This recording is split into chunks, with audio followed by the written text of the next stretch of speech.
Do we just kind of start from scratch? I guess I wonder who bears the true risk of that, and what are we sort of seeing in the market and in the industry?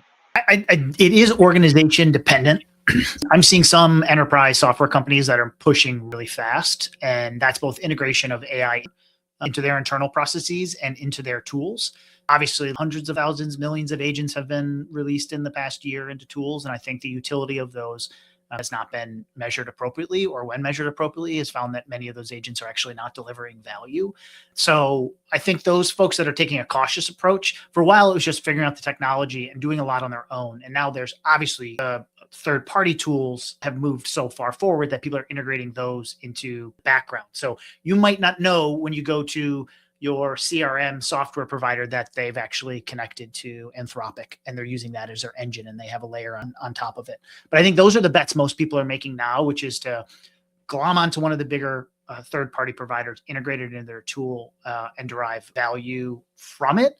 But who bears the brunt many times is the end users at the end of the day. AI is still a hammer running around looking for a nail in many cases. And I think a lot of early lessons were that nail was not that helpful, right? Putting a chatbot in that actually slows people down in terms of how quickly they can find information or gives poor answers is a real challenge. Or product and design teams being really excited about, hey, let's AI-ify this. Let's add an AI answer. Let's change a value predictively based on AI, are realizing that when you get to the technology components and engineering, it takes a really long time and is really hard to do that. And sometimes the quality output just isn't there.